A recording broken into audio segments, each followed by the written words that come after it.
The night Adrian Valente chose his bride, 3 men died before dawn. He didn't pull the trigger. He never did. But their blood painted a message across the city.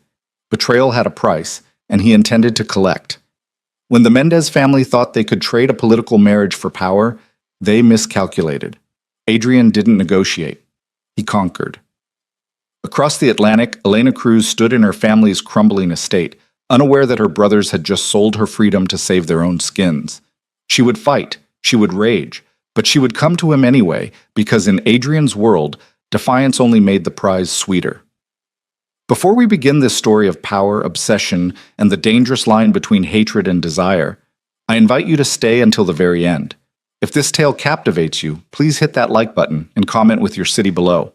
I want to see how far Elena and Adrian's story reaches across the world. Now, let's step into the shadows where monsters are made and love is the most dangerous weapon of all. The Valente estate didn't look like a fortress. It looked like old money, the kind that whispered rather than shouted, that killed with signatures instead of bullets. But Adrian Valente knew better than anyone that elegance was just another form of armor. He stood in his study, a crystal tumbler of bourbon untouched in his hand, watching the city lights flicker through floor-to-ceiling windows. Below, New York pulsed with life, oblivious to the shift in power happening 40 stories above. His reflection stared back at him, sharp jaw, dark eyes that revealed nothing, the kind of face that made people look away instinctively. At 34, he'd built an empire that straddled the line between legitimate business and the underworld his grandfather had conquered decades ago. Tonight, that empire had nearly crumbled. "The bodies have been disposed of," Marco said from the doorway. His second in command, a man whose loyalty had been tested in blood more times than either of them could count. "Clean, no traces." Adrian didn't turn. "The Mendez family?" "Scrambling. Rafael's been calling every hour. Wants to meet." "Let him wait." Adrian's voice carried the weight of absolute authority. "Fear teaches better than conversation." Marco stepped into the room, closing the door behind him. "The alliance was crucial, Adrian. Without the marriage to unite the families, the marriage will happen." Adrian finally turned, and something in his expression made Marco pause. "Just not with Rafael's sister." "Then who?" Adrian smiled, a cold, calculated expression that never reached his eyes. "The Cruz girl. Elena." The name hung in the air like smoke. Marco's surprise was evident, though he tried to hide it.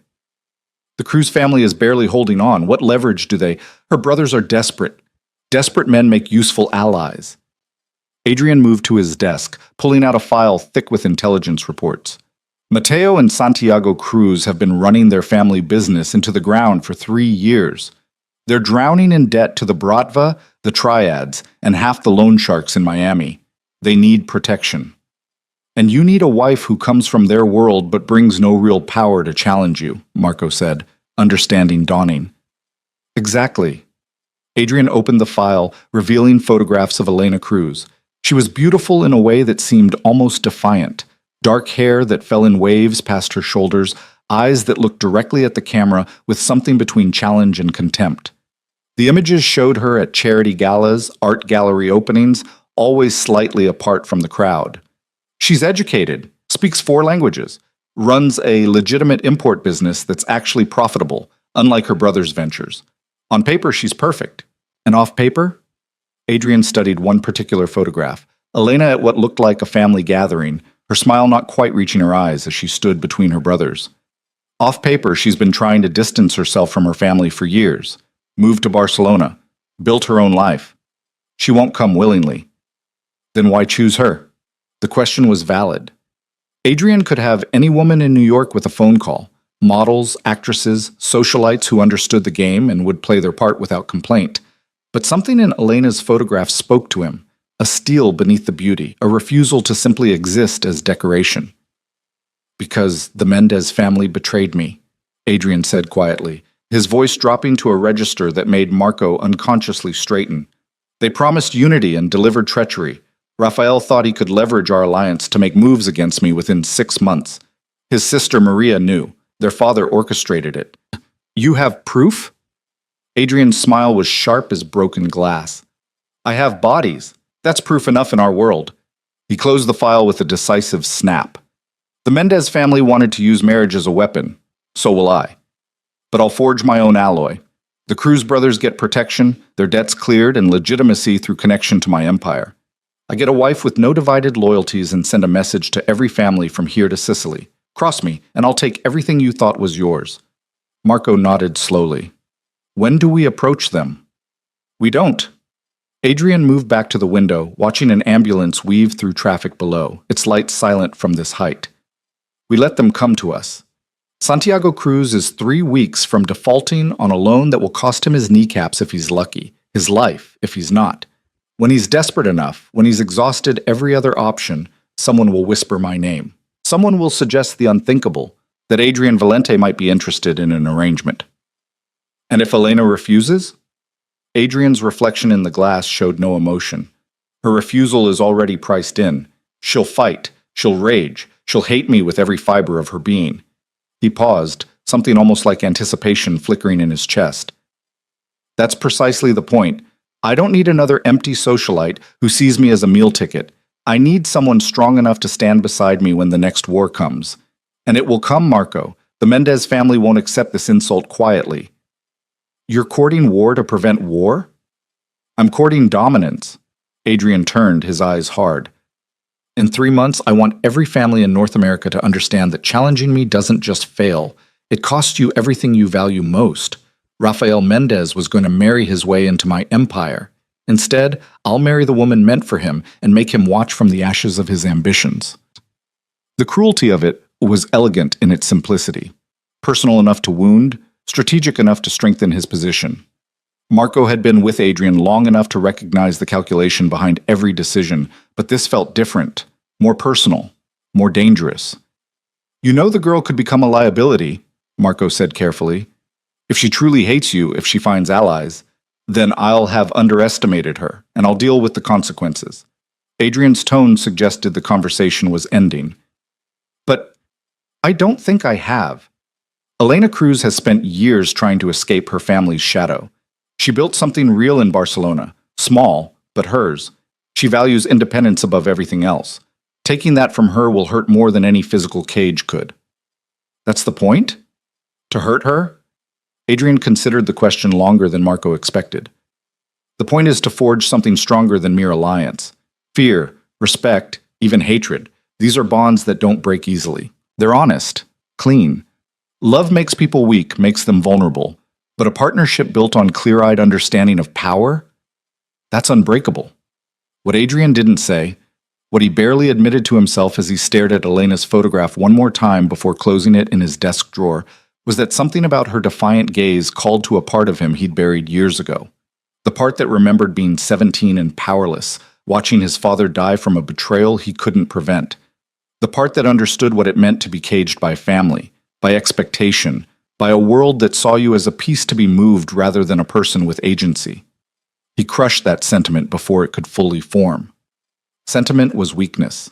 Elena Cruz was strategy. Nothing more. Make the calls, he told Marco. Quiet ones. Let it be known that I'm interested in expanding my connections to Miami. Plant the seeds. When Santiago comes crawling, I want him to think it was his idea. Marco left without another word, leaving Adrian alone with the city lights and his bourbon. He finally took a sip, letting the burn ground him in the present.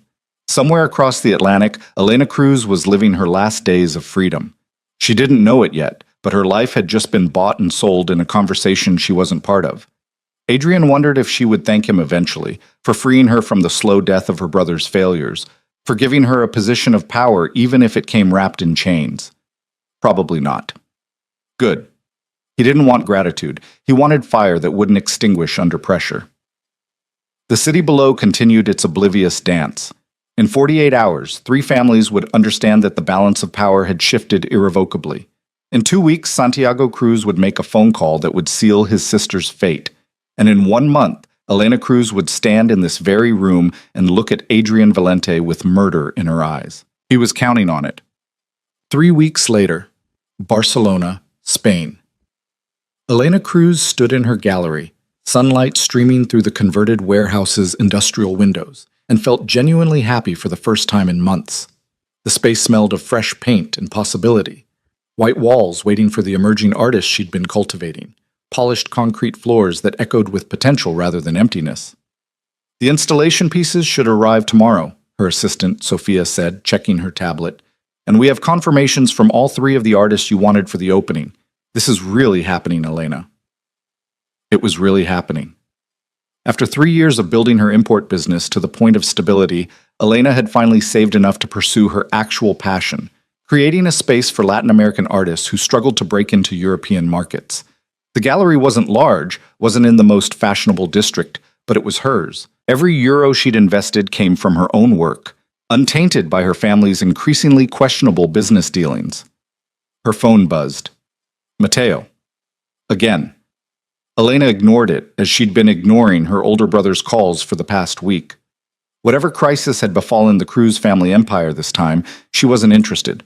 She'd made that clear when she'd moved to Barcelona, when she'd started using her mother's maiden name for her business, when she'd stopped attending the obligatory family gatherings that always felt more like hostile board meetings than reunions. Sophia's expression shifted to concern. You should probably... No. Elena's tone was gentle but firm. I'm done being my brother's solution to their problems. They made their choices. I made mine.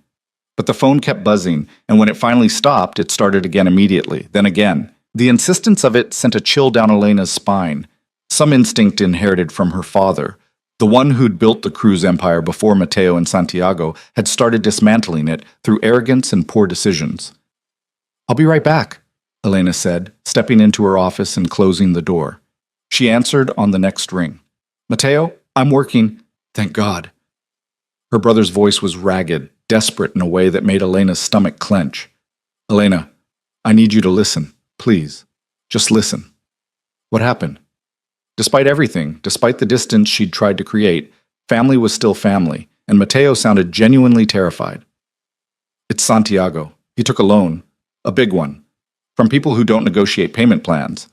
Elena closed her eyes, familiar anger washing over her. How much? 3 million, due in 2 weeks. We thought, we had a deal coming through that would cover it, but it fell apart. Elena, these people, they're not businessmen. I know what they are. She'd grown up in that world, had spent her childhood learning to read the difference between legitimate partners and the ones who left bodies in their wake. Why are you calling me? I don't have that kind of money. My business is legitimate, Matteo. I can't just... We have a solution. He said it too quickly, the words rehearsed. A real one. But we need you to come home. Just for a few days. To Miami. We need to discuss it as a family. Every instinct Elena had screamed danger. What kind of solution? The kind we can't discuss over the phone. Matteo's voice dropped. Please, Elena. I know we haven't been the brothers you deserved.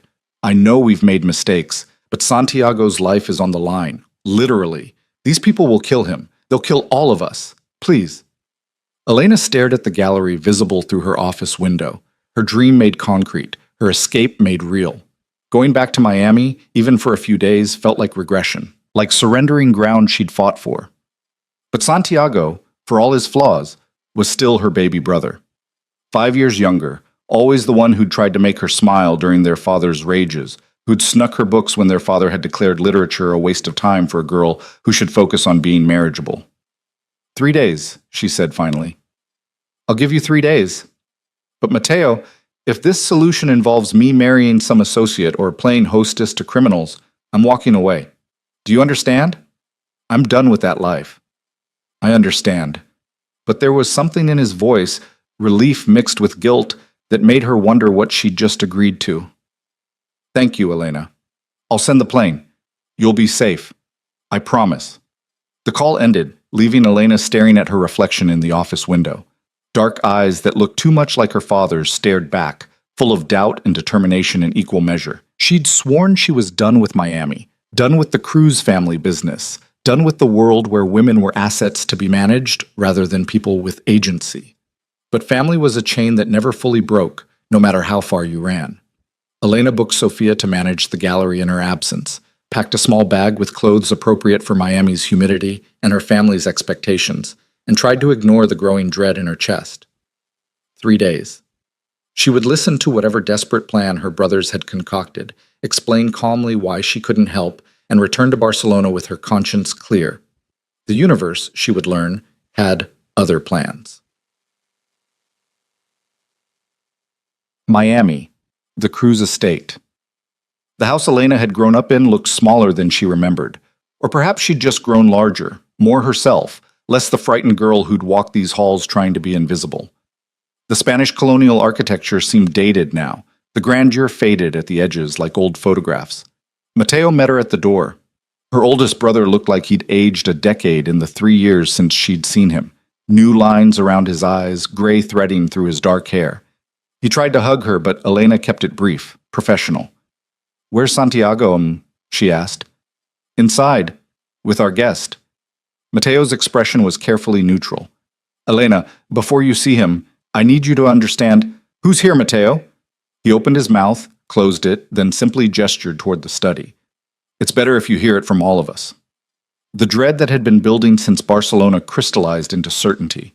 Whatever was happening, it was worse than she'd imagined. Elena followed her brother through the house, her heels clicking on tile that needed replacing, past furniture that had been expensive once but now just looked tired. The study door was open. Santiago stood by the window, his young face drawn with stress. And seated in their father's old chair, looking perfectly at ease in a space that should have been hostile territory, was a man Elena didn't recognize but instinctively understood. Power. That's what she saw first. Not the tailored suit that probably cost more than her monthly gallery rent, not the handsome face that could have belonged to a model if not for the predatory stillness in his eyes.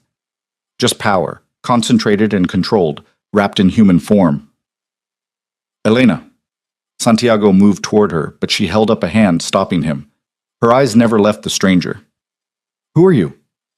The man stood with fluid grace, and Elena registered his height, easily 6'2", built like someone who understood violence intimately. "Adrian Valente, your brothers have told me a great deal about you." The name meant nothing to her, but the way Mateo and Santiago reacted, the way they seemed to shrink slightly in his presence, told her everything she needed to know. This was the solution. This man, with his cold eyes and colder smile, was how her brothers intended to save themselves. "Get out," Elena said quietly. Adrian's eyebrows rose fractionally. "I'm sorry?" "You heard me." She turned to her brothers, fury building in her chest like a wave. "Whatever deal you think you're making, whatever you've promised this man, I'm not part of it. I told you, Mateo. I'm done." "Elena, please," Santiago started. "No." Her voice cracked like a whip. "I came home because you said your life was in danger. I came because I'm not heartless enough to let you die for your stupidity, but I will not be sold like livestock to clean up your mess." "Sold?" Adrian spoke the word thoughtfully, as if tasting it. Such a crude term for what I'm proposing. Elena finally looked directly at him, meeting those dark eyes without flinching.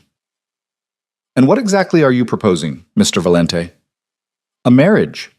He said it simply, as if discussing a stock purchase. "Legal, binding, and beneficial to all parties involved. Your brothers receive protection, their debts cleared, and access to resources that will stabilize their business interests. You receive security, status, and everything you could want, within reason. Except freedom. Freedom is overrated." Adrian moved closer and Elena fought the urge to step back. "You've been running for 3 years, Elena, running from your family, from your heritage, from the reality of who you are. I'm offering you a chance to stop running, to embrace your position and wield real power instead of pretending you can escape your bloodline by selling art in Barcelona." The casual dismissal of everything she'd built ignited something dangerous in Elena's chest. "You know nothing about me.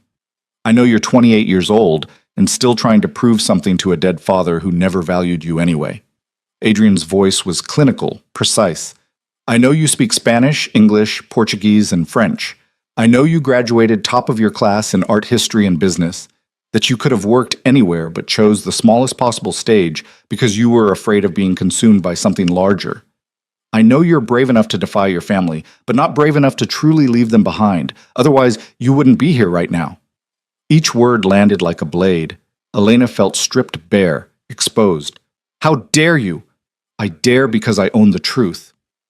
Adrian was close enough now that she could see the flecks of amber in his dark eyes, could smell expensive cologne mixed with something sharper, danger maybe, or just absolute confidence. Your brothers came to me. They offered you as collateral for their lives. I could have demanded anything: silent obedience, complete submission, a decoration for my arm, and nothing more. Instead, I'm offering you a partnership. Partnership. Elena laughed, sharp and bitter. That's what you call forcing someone into marriage? I call it reality. Adrian's expression didn't change. Your brothers will die without my intervention. You know this. The people they owe don't negotiate. They collect in blood. I can stop that with a phone call. All it costs is you. All it costs is my entire life. Your life was already spoken for. His voice dropped lower, almost intimate. The moment your brothers started making deals they couldn't keep, the moment they tied the crew's name to debts that would bury them. You were always going to pay for their failures, Elena. I'm just offering you a chance to pay on your terms. These aren't my terms. Then name yours. Adrian stepped back, giving her space, his demeanor shifting to something almost like respect. Tell me what you want. What would make this arrangement tolerable for you? Elena stared at him, searching for manipulation, for the angle. But his expression was genuinely curious, as if her answer actually mattered. Behind her, she could feel her brothers holding their breath, waiting. I want my gallery, she said finally, in Barcelona, funded and protected. I want autonomy over my schedule, my work, my life. I want a prenuptial agreement that guarantees I walk away with my independence if this falls apart. And I want your word that my brothers will never use me as leverage again. Adrian considered each demand, his face unreadable. Then he nodded once. Done. With one addition. Of course there's an addition. A ghost of a smile touched his lips. You will fulfill the duties expected of a wife in my world. Public appearances, certain social obligations, presenting a united front when necessary. But in private, you'll have the space you require. I'm not interested in a prisoner, Elena. I'm interested in a partner strong enough to stand in the fire with me. Why? The question escaped before she could stop it. Why me? You could have anyone. Why choose someone who will fight you every step of the way? Adrian's eyes gleamed with something that might have been anticipation. Because anyone else would bore me within a month. You'll keep me honest, keep me sharp. And when the knives come, and they will come, I need someone beside me who knows how to cut back. It was the most honest thing he'd said, and somehow that made it more terrifying.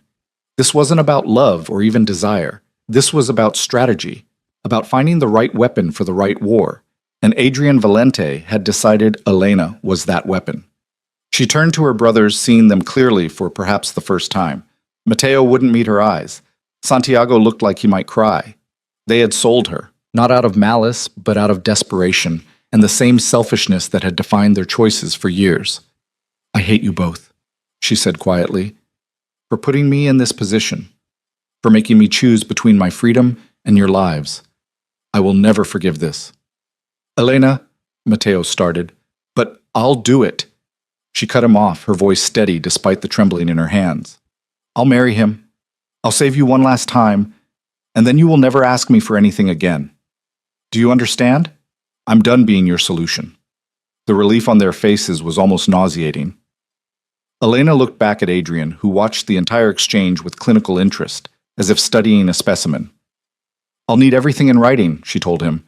The prenup, the agreement about my gallery, all of it. I want lawyers who aren't on your payroll. Agreed. Adrian extended his hand. Do we have a deal?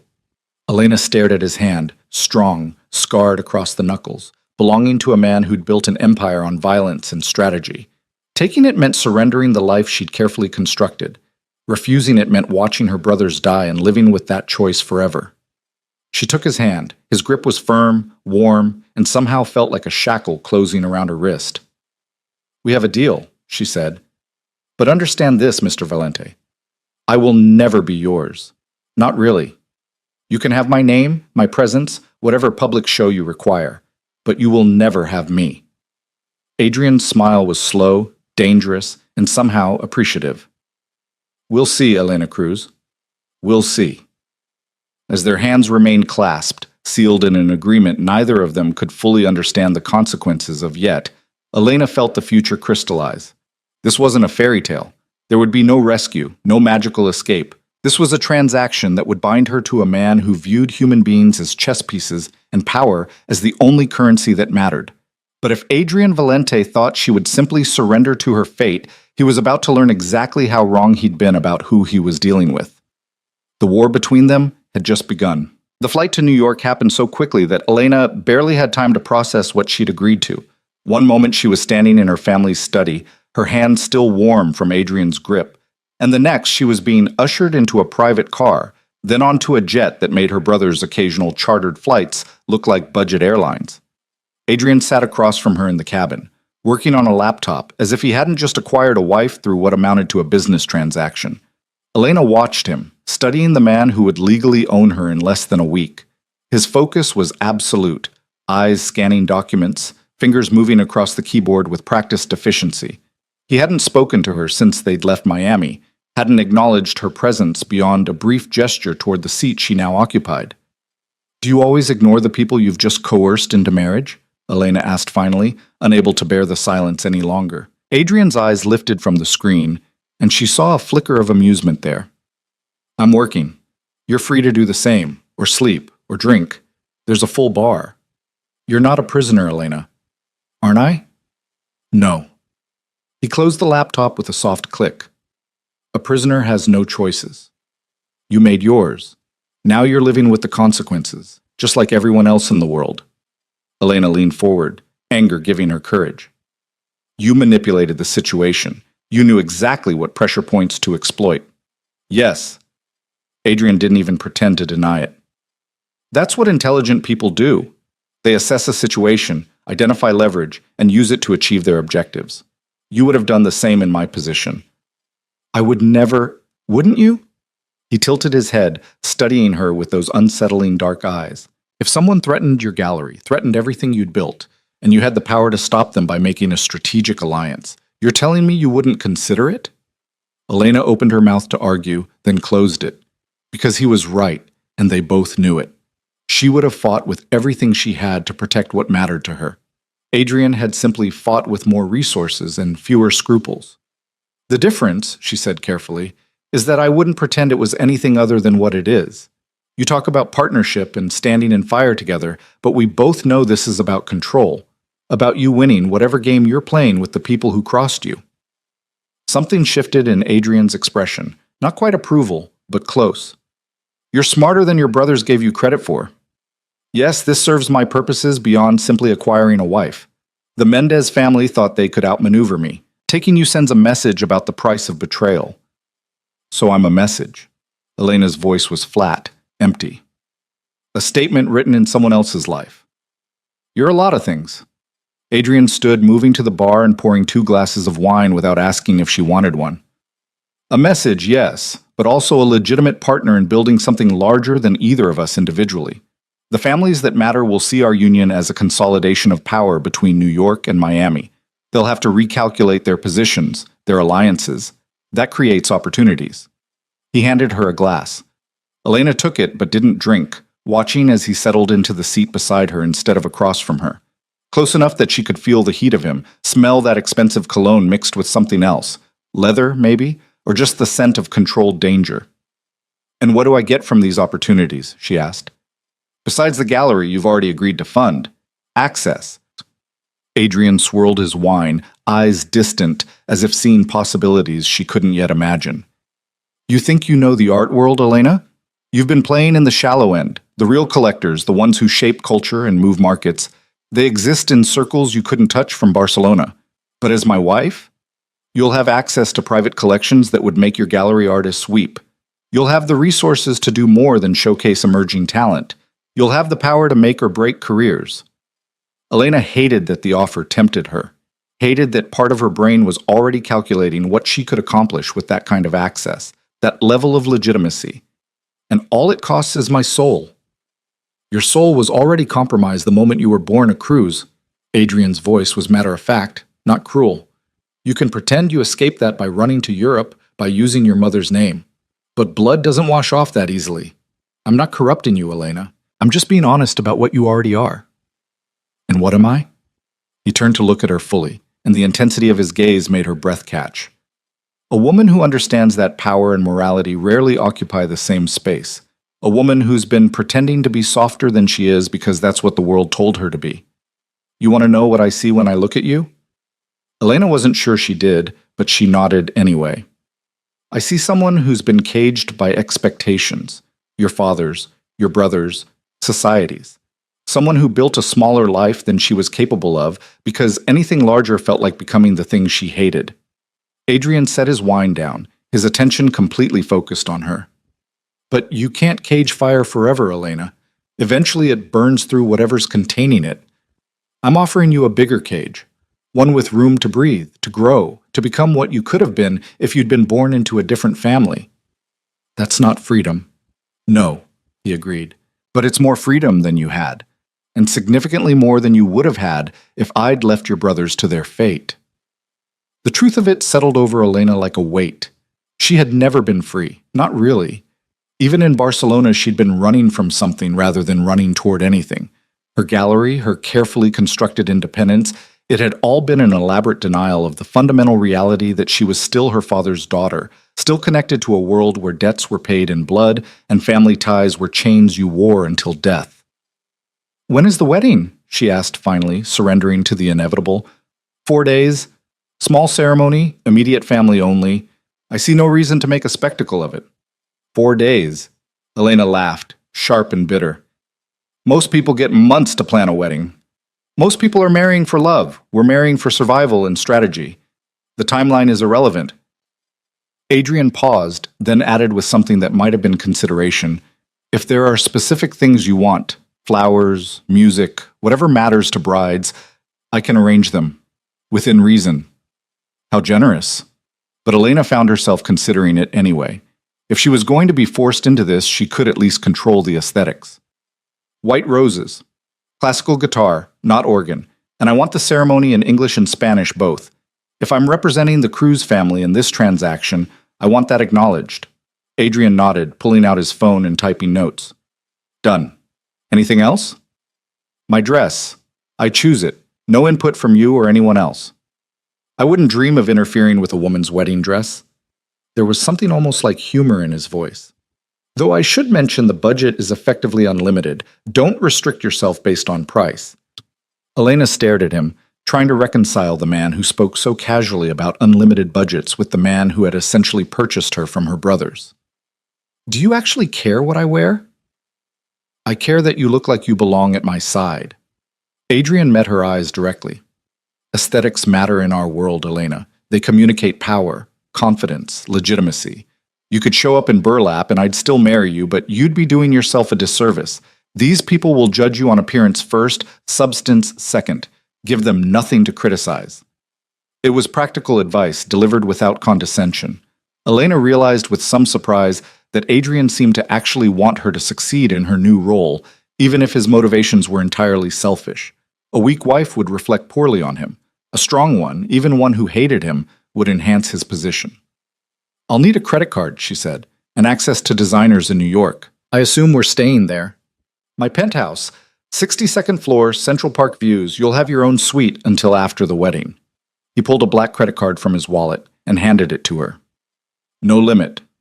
Use it for the dress, for anything else you need. Consider it a wedding gift.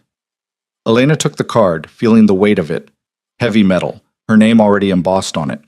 Elena Cruz Valente. She hadn't even agreed to take his name yet, but apparently that decision had been made for her as well. I want to keep Cruz, she said suddenly. Elena Cruz Valente, hyphenated. My family might be dysfunctional, but they're still mine.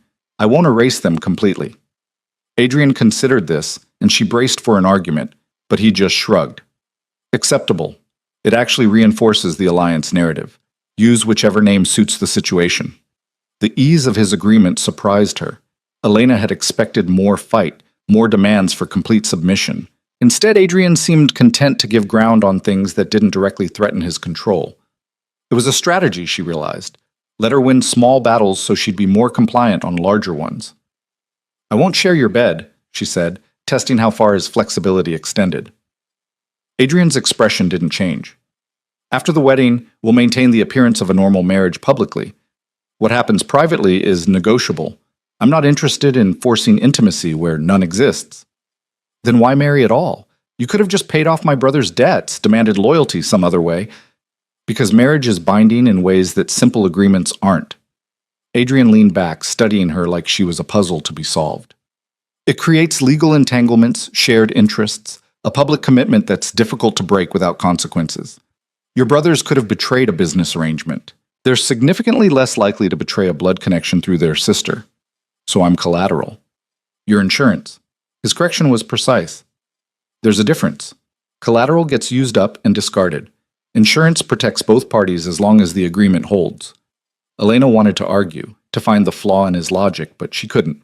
Everything Adrian said made perfect sense from a strategic standpoint. It was only from a human standpoint, from the perspective of someone who wanted agency and choice and the possibility of love, that his reasoning fell apart. "What happens if I run?" she asked quietly. "After the wedding, what happens if I just disappear?"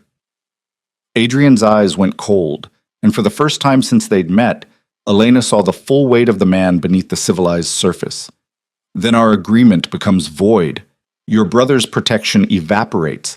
Their debts come due, and I demonstrate to everyone watching exactly what happens when someone breaks a contract with me. You'd kill them. I wouldn't have to." Adrian's voice was soft, almost gentle, which somehow made it worse. "The people they owe would do it for me. Slowly. Painfully. And you would have to live with the knowledge that your freedom cost their lives. Could you do that, Elena? Could you build your art gallery on a foundation of your brother's bones?" The image was visceral, horrifying. Elena felt bile rise in her throat. "You're a monster." "Yes." Adrian didn't flinch from the accusation. "But I'm a monster who keeps his word. Stay, honor our agreement, and I'll protect your family. I'll fund your gallery. I'll give you the space to build something meaningful. Run, and I'll burn everything you care about to the ground. The choice, as always, is yours." Elena turned away, staring out the window at clouds that looked solid enough to walk on. She thought she understood what she was agreeing to in Miami, but this crystallized the reality in ways that made her chest tight. She wasn't marrying a man. She was binding herself to a force of nature, something that operated by its own logic and couldn't be reasoned with or escaped from. The rest of the flight passed in silence. Adrian returned to his work, and Elena pretended to sleep, her mind racing through scenarios and possibilities. Every escape route she imagined ended with someone she loved paying the price. Every rebellion she could conceive came with consequences that extended beyond herself. By the time they landed in New York, Elena had accepted a fundamental truth. She was trapped. Not by physical chains or locked doors, but by something more insidious: responsibility, guilt, and the love she couldn't quite kill for brothers who'd betrayed her. The city that greeted them was nothing like Miami. New York moved faster, harder, with an energy that felt almost aggressive. Adrian's car met them at a private terminal, a sleek black SUV with windows tinted so dark Elena couldn't see out properly. The driver, a massive man with scars on his knuckles and eyes that never stopped moving, loaded their bags without a word. "That's Victor," Adrian said as they settled into the back seat. "Head of my security team. Anything you need that I can't provide, he can." Elena glanced at Victor's reflection in the rearview mirror. He looked like he could snap her in half without breaking a sweat. "I need a bodyguard?" "You need protection." Adrian's tone suggested there was a difference. "You're about to become one of the most valuable targets in New York, Elena. Every enemy I've made, every rival looking for leverage, you represent opportunity. Victor and his team will keep you safe." How comforting. But Elena's sarcasm faltered as the reality sank in. She hadn't just agreed to marry Adrian Valente. She'd agreed to enter a world where her life had value only as a bargaining chip, where every interaction could be a threat. "And if I want to go somewhere? The gallery, shopping, anywhere? You tell Victor. He coordinates with my schedule and the security team. If I clear it, you go. If I don't, you stay." Elena's hands clenched in her lap. "So I am a prisoner." Adrian sighed, and for the first time he sounded almost tired. "You're a woman entering a war zone, Elena. The rules aren't designed to control you. They're designed to keep you alive. Rafael Mendez isn't going to take our marriage quietly. His pride won't allow it. And there are others, families and organizations that will see our union as a shift in the balance of power. Some will want to ally with us. Others will want to test our strength. Until the dust settles, until everyone understands that touching you means dying, you need protection. And how long will that take? Months? Maybe a year. Adrian's expression was grim. Welcome to my world, Elena. It's not pretty, but it's honest. No one here pretends to be civilized. We're all just monsters wearing expensive suits. The penthouse, when they finally arrived, was everything Elena expected and nothing she wanted. 62nd floor, floor-to-ceiling windows overlooking Central Park, furniture that looked like it belonged in a museum. The space was beautiful in the way that glaciers were beautiful, cold, pristine, untouchable. Your suite is through there. Adrian gestured to a hallway. Bedroom, bathroom, walk-in closet, sitting room. Everything you need. My suite is on the opposite side of the penthouse. We share the main living spaces, kitchen, dining room, the library. Elena walked through the indicated door and found herself in what amounted to a luxury apartment within the apartment. The bedroom alone was larger than her entire Barcelona flat. The bathroom had a tub big enough to swim in. The closet was empty except for a few items that were clearly new: robes, slippers, basic clothing in her size. "How did you know my sizes?" she called out. Adrian appeared in the doorway, leaning against the frame with casual elegance. "I make it my business to know everything about the people who matter to me. Your dress size is 6, shoes are 7.5. You prefer silver jewelry to gold, contemporary art to classical, and you take your coffee black with 1 sugar." The level of detail was invasive and somehow flattering in equal measure. "You had me investigated." "Thoroughly." Adrian didn't apologize.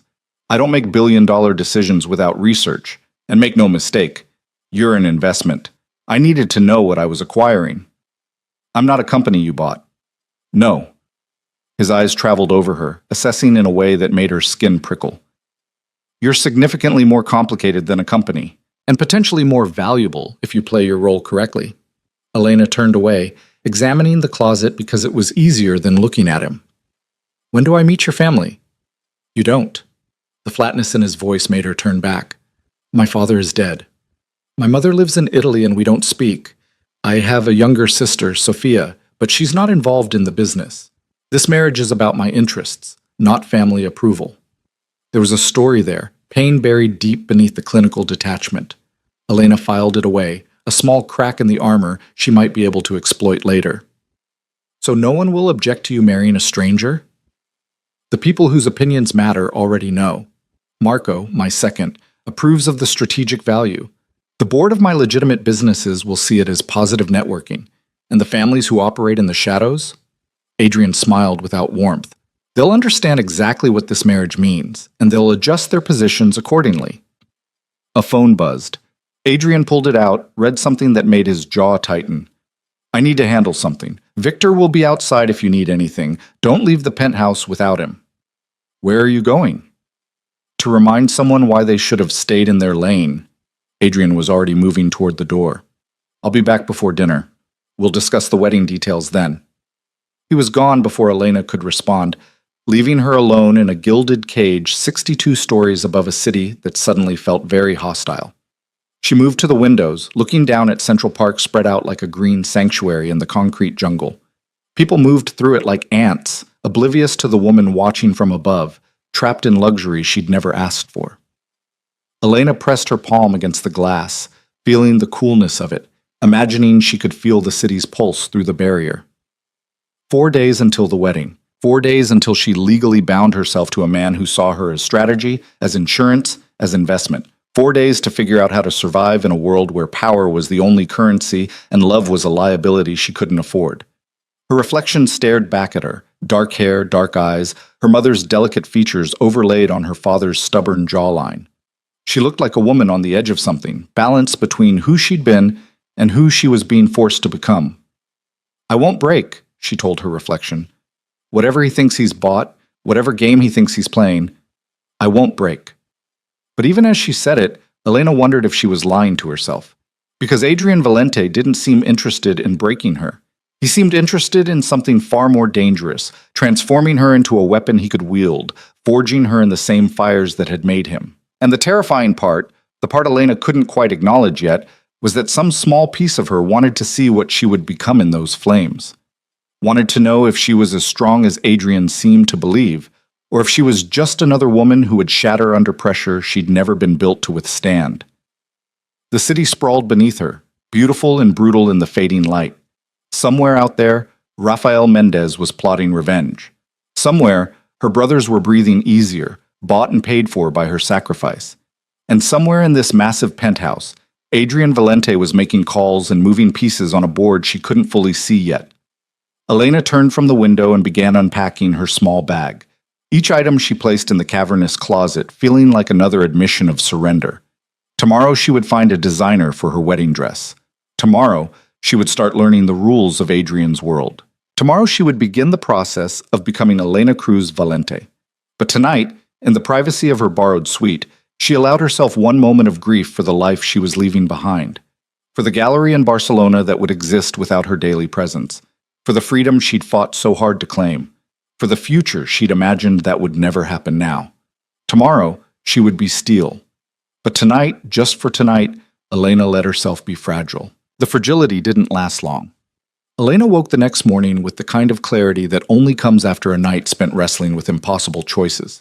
She'd made her decision in Miami, and spending energy on regret would only weaken her position. If she was going to survive Adrian's world, she needed to understand it, to map its contours, and identify where she could carve out space for herself. She found him in the kitchen, dressed in dark slacks and a white shirt with the sleeves rolled up, reading something on his tablet while drinking espresso. The domestic normalcy of the scene was jarring, as if a predator had decided to cosplay as a regular human having breakfast. "There's coffee," Adrian said without looking up. "And food, if you're hungry. I wasn't sure what you'd want, so I had everything stocked." Elena poured herself a cup, adding one sugar exactly as he'd known she would, hating that he'd been right about even that small detail. "We need to discuss the prenuptial agreement." "Already drafted." Adrian slid a thick document across the counter. "Your lawyers can review it today if you want. I've allocated office space in the building for them to work." Elena flipped through the pages, scanning terms that seemed almost too generous.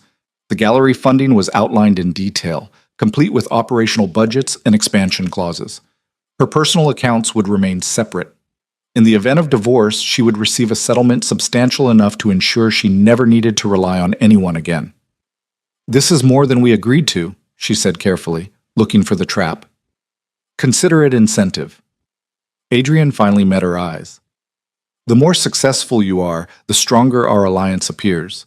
I gain nothing by keeping you dependent or desperate. Independence suits you, Elena. I have no interest in crushing it. Just redirecting it." "Exactly." He smiled, and it was the first genuine expression she'd seen from him. "You'll learn that I'm quite practical about these things. Resentful, broken partners are liabilities. Empowered ones are assets. Which would you prefer to be?" Elena studied the document again, her legal training from her business degree helping her parse the language. Everything seemed legitimate, almost shockingly fair given the circumstances. "What's the catch?" "No catch, just reality."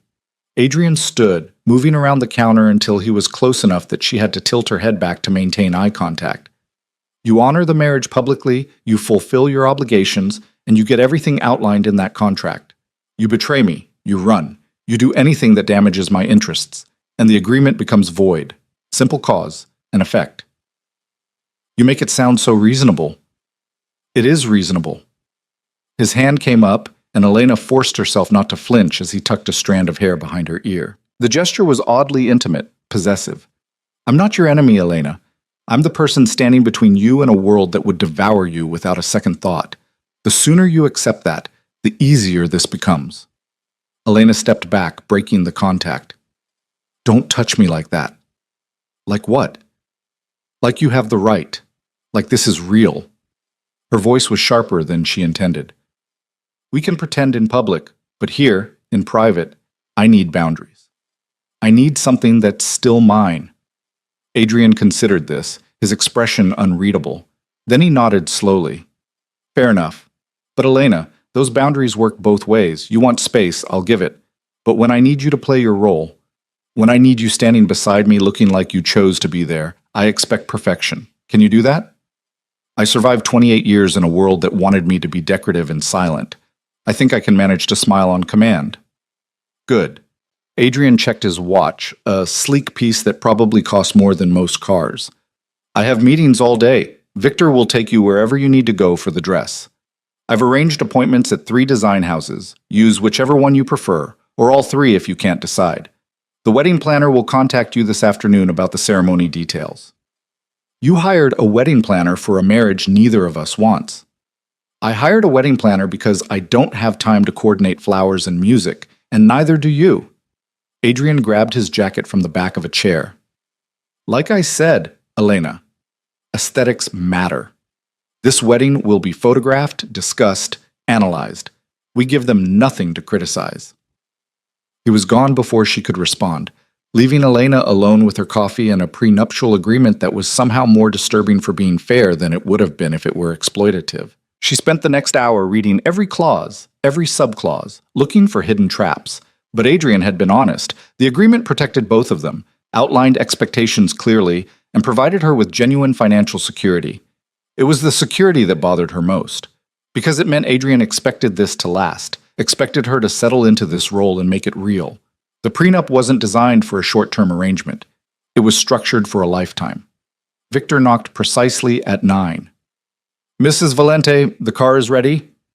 It's Cruz, Elena corrected automatically. Or Cruz Valente, if you must. But not just Valente. Not yet. The big man's expression didn't change. Yes, ma'am. The car is ready when you are.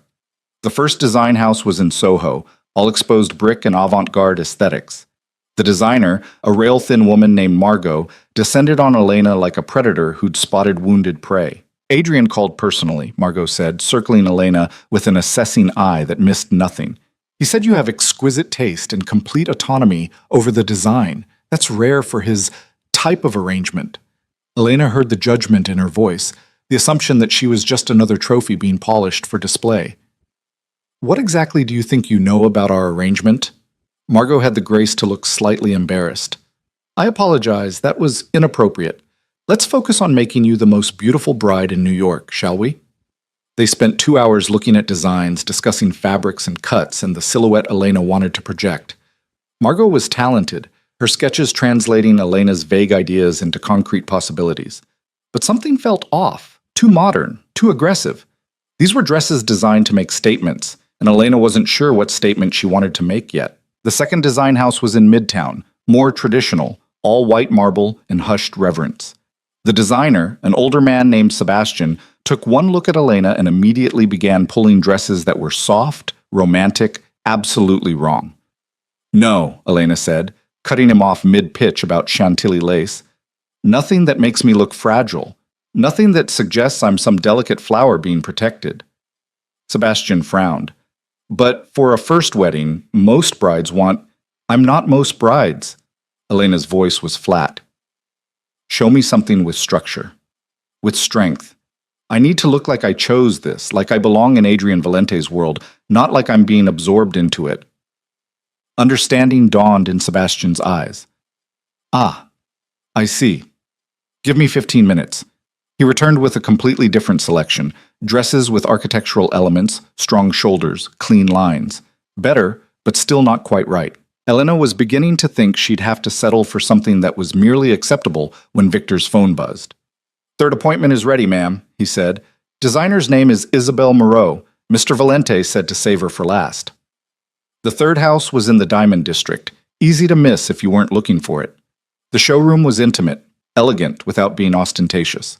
And Isabel Moreau was nothing like Elena expected. Mid-50s, sharp eyes, the kind of presence that commanded attention without demanding it. Elena Cruz, Isabel said, extending her hand. Adrian told me you would be interesting. He rarely calls in favors, so when he does, I pay attention. What exactly did he tell you? Isabel smiled. That you're marrying him out of necessity, not choice. That you are significantly stronger than you appear, and that you need a dress that allows you to wage war while looking like you're going to a wedding. Elena couldn't help the surprised laugh that escaped. He said that? Not in those exact words. But I've known Adrian since he was 17 years old, learning his father's business and hating every moment of it. I know how to translate his requests. Isabel gestured toward a seating area. Sit. Tell me who you are when no one is forcing you to be anything. It was the first time anyone had asked that question since Elena had agreed to this arrangement. She found herself talking about Barcelona, about her gallery, about the art she loved, and the life she'd built before her brothers had destroyed it. Isabel listened without interrupting, occasionally making notes on a sketchpad. "You're mourning," Isabel said finally. "Not just the life you lost, but the version of yourself you thought you could become. This dress needs to honor that grief, while also celebrating the woman you're choosing to be now." "I'm not choosing anything." "Aren't you?" Isabel's gaze was penetrating. "You could have said no in Miami. You could have let your brothers face the consequences of their choices. But you didn't. You chose to sacrifice yourself to save them. That's not weakness, Elena. That's the most powerful choice you could have made. Now you need to own it." The words hit harder than they should have. Elena felt something shift inside her, some fundamental reframing of her situation. She hadn't been taken. She'd made a choice, a terrible choice, between awful options, but a choice nonetheless. And Adrian was right. She could spend the rest of her life resenting that choice, or she could own it and build something from the wreckage.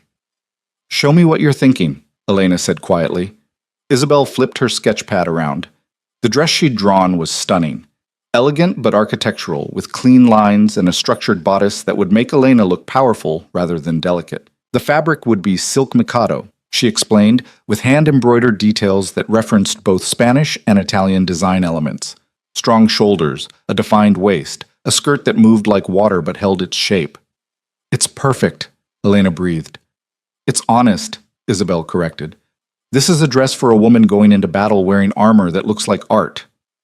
When you walk down that aisle, everyone will see exactly what Adrian saw when he chose you, someone who refuses to break." They spent the next 3 hours on details, the exact shade of white, the embroidery pattern, the way the dress would move. Isabel took measurements with the precision of a surgeon, making notes and adjustments until she was satisfied. 4 days is almost impossible, Isabel admitted as they were finishing. "But for Adrian, and for you, I'll make it happen. The dress will be ready the morning of the wedding." Elena wanted to ask why Isabel cared, why she would go to such lengths for a stranger's forced marriage. But something in the older woman's expression stopped her, a sadness that suggested she understood more about Adrian's world than she let on. "Thank you," Elena said instead. "This means more than you know." Isabel squeezed her hand gently. "Survive him, Elena. Adrian is not a bad man, but he is a dangerous one. And dangerous men break beautiful things without meaning to. Don't let him break you." The warning stayed with Elena on the drive back to the penthouse. Victor was silent as always, his eyes constantly scanning the streets for threats. New York rushed past the tinted windows, millions of people living their ordinary lives, unaware of the shadow world Elena was being pulled into. Adrian was home when she arrived, standing in the main living room with Marco and 2 other men she didn't recognize. They all turned when she entered, conversation dying immediately. "Elena." Adrian's voice was controlled, but she caught the edge beneath it. "This is Marco, my second, and these are representatives from the Mendez family." The air went cold. Elena looked at the 2 men, one older, silver-haired, with the kind of face that had seen violence and learned to enjoy it. The other younger, maybe 30, with Raphael's eyes and the same barely controlled fury. "Mrs. Cruz," the older man said, his accent placing him somewhere in Central America. "Or should I say, soon to be Mrs. Valente. I am Carlos Mendez, Raphael's uncle. This is his cousin, Diego." Elena kept her expression neutral, falling back on years of training in her father's house. "Gentlemen, we came to discuss the unfortunate situation that has developed," Carlos continued, his tone pleasant in a way that made Elena's skin crawl. "Adrian has taken something that was promised to our family. We're here to negotiate appropriate compensation." "I'm not an object to be negotiated over," Elena said quietly. Diego laughed, sharp and ugly.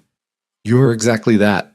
Your brothers sold you to the highest bidder. Don't pretend this is anything but a transaction." Adrian moved so fast, Elena barely saw it. One moment he was standing calmly, the next his hand was around Diego's throat, slamming him against the wall with enough force to crack the plaster. "Choose your next words very carefully," Adrian said, his voice soft and absolutely lethal, "because they might be your last." "Adrian!" Carlos hadn't moved, hadn't even flinched. Violence won't resolve this situation. No? Adrian's grip tightened, and Diego's face was turning red. Your nephew thought he could outmaneuver me. Your family thought they could use marriage as a Trojan horse to infiltrate my organization. You're lucky I'm only taking a bride and not taking heads. Rafael deserves satisfaction. Carlos's eyes were cold. You humiliated him, took what was his. What was his? Adrian released Diego, who collapsed gasping. Elena was never his. She was a bargaining chip in a game your family lost when they decided to betray me. But here's what I'll offer, because I'm feeling generous. He pulled out his phone, typed something, and showed it to Carlos. Whatever was on the screen made the older man's expression darken. That's the evidence I have of your family's treachery. Recorded conversations, financial transfers, communications with my enemies. Enough to destroy your credibility with every family from here to Mexico City. Adrian's smile was razor sharp. Your compensation is that I don't release this information. Your satisfaction is that I let you walk out of here alive. Take it or leave it. The silence was suffocating. Elena watched the calculation happening behind Carlos's eyes, weighing pride against survival, honor against pragmatism. Finally, he nodded curtly. We accept. But Adrian, understand this. The Mendez family has a long memory. Today's humiliation will not be forgotten. Good. Adrian's voice was almost cheerful. Remember it every time you think about crossing me again. Remember what it cost you. And remember that I could have taken so much more. Marco escorted the Mendez men out, leaving Elena alone with Adrian. The violence that had filled the room moments before still lingered, making the air feel charged and dangerous. You didn't need to defend me like that, Elena said finally. Adrian turned to look at her, and she saw something feral in his eyes, something that hadn't quite settled back into civilized restraint. Yes, I did. You're mine now, Elena. Mine to protect. Mine to defend. Anyone who disrespects you disrespects me, and I don't tolerate disrespect. I'm not yours. Legally, in 4 days, you will be. He moved closer, and Elena forced herself to hold her ground. But more than that, you became mine the moment I decided you were worth taking. The Mendez family, your brothers, everyone who sees you now understands that you're under my protection. That means something in our world. It means I'm property. It means you're safe. Adrian's hand came up, cupping her cheek before she could pull away. Do you understand what would have happened if I hadn't claimed you? Your brothers would have sold you to someone else, someone who wouldn't have negotiated terms or respected your autonomy, someone who would have used you up and thrown you away. At least with me, you get a prenup and a gallery and the chance to build something real. Elena jerked away from his touch. Don't pretend you did this for my benefit. I didn't. I did it for mine. But that doesn't make it less true. Adrian's expression shifted to something almost like frustration. Why can't you see that we're both trapped, Elena? You by your family's debts, me by the need to maintain power in a world that sees any weakness as an invitation to attack. We can hate our cages, or we can make them bigger. I'm offering you the second option. By taking away my choice. You never had a choice. Adrian's control cracked, just slightly, letting real emotion bleed through. That's what you don't understand. You were born into this world. You can run to Barcelona, you can change your name, you can pretend you're something other than your father's daughter, but the truth doesn't change. Someone was always going to use you as a pawn. I'm just better than the alternatives. The honesty of it was brutal, and Elena hated that she couldn't argue, because he was right. Her father had been preparing to marry her off before he died. Her brothers had done it anyway. Even if Adrian hadn't intervened, some other powerful man would have seen opportunity in the Cruz family's desperation.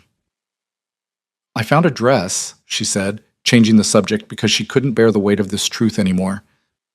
Isabel Moreau is making it. Adrian's expression softened fractionally. Isabel is excellent. She'll make you something worthy of the woman you are. And what woman is that? Someone stronger than she realizes? Someone who terrifies me slightly, if I'm being honest. Adrian moved to the bar, pouring 2 glasses of whiskey without asking if she wanted one. You could have collapsed under the pressure, Elena. You could have become bitter and broken. Instead, you're standing here arguing with me, negotiating for space, refusing to simply surrender. Do you know how rare that is? Elena took the glass he offered, their fingers brushing in the exchange. Is that why you chose me? Because you thought I'd fight? Partly. Adrian took a long drink, his eyes distant. But also because I saw something of myself in you. That rage at being trapped by circumstances you didn't choose. That desperate need to build something that's yours, untainted by family legacy. I thought maybe we could understand each other, even if we never liked each other. Understanding isn't the same as consent. No, he agreed. But it's a start. And Elena, whether you believe me or not, I want you to thrive in this arrangement. A resentful, diminished wife serves no purpose. A powerful one who stands beside me because she chooses to, even if that choice is made from limited options, that's worth everything.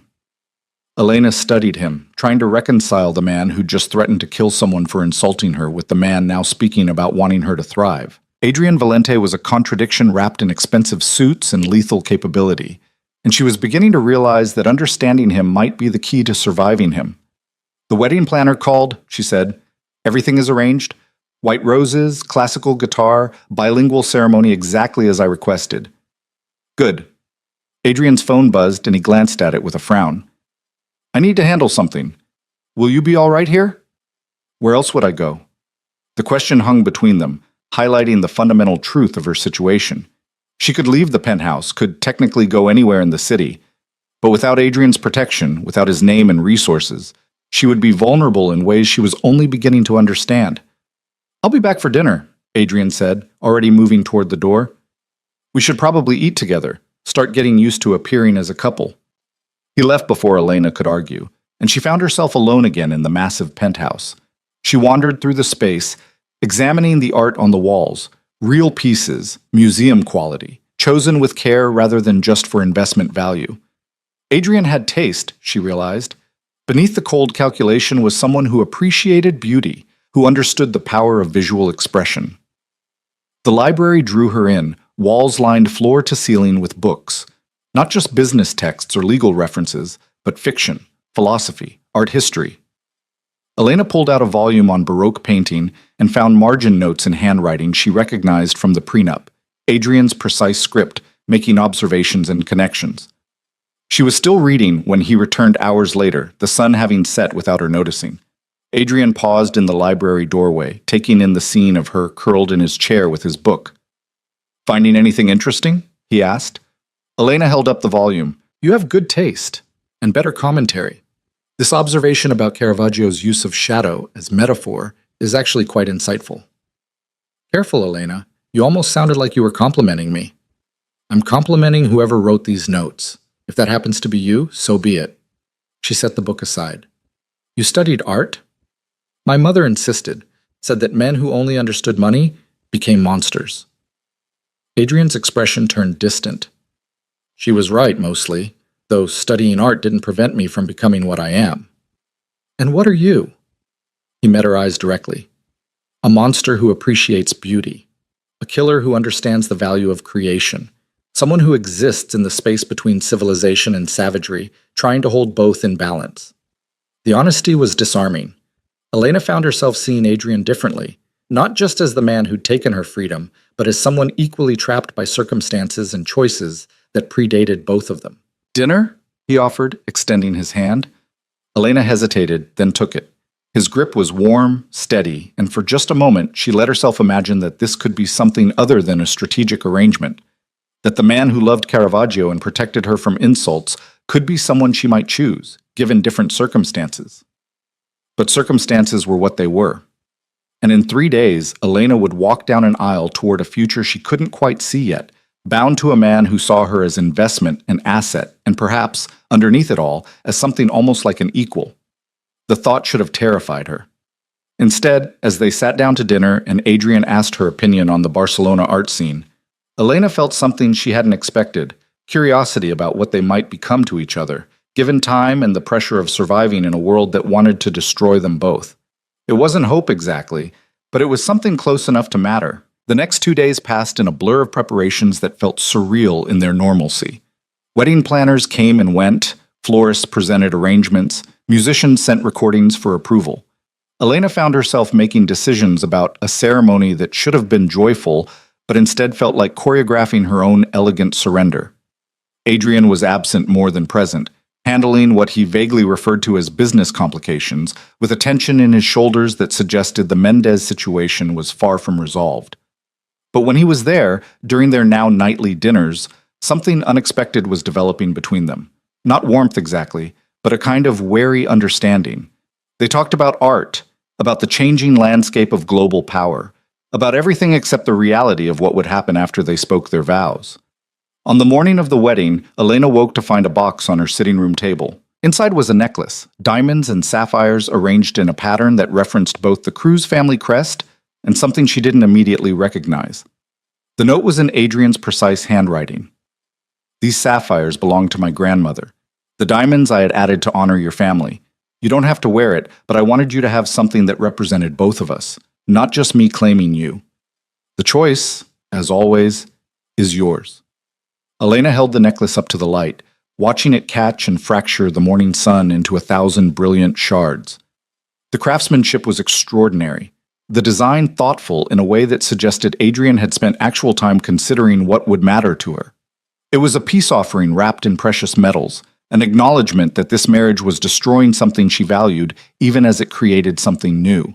She was still holding it when Isabel arrived with the dress, accompanied by a small army of assistants who transformed Elena's suite into a makeshift salon. The designer took one look at Elena's face and immediately understood. "He gave you jewelry," Isabel said, not quite a question. "His grandmother's sapphires." Elena set the necklace down carefully. "Modified to include my family's symbols." "That sounds like Adrian. Grand gestures that are actually quite personal if you know how to read them." Isabel began unpacking the dress with reverent care. "He's terrified, you know." Elena laughed without humor. "Adrian Valente doesn't get terrified. He's the one who terrifies other people." "He's terrified of failing you." Isabel's tone was matter of fact. "I've known him since he was barely more than a boy, remember? I saw him after his father died, saw him build an empire from grief and rage.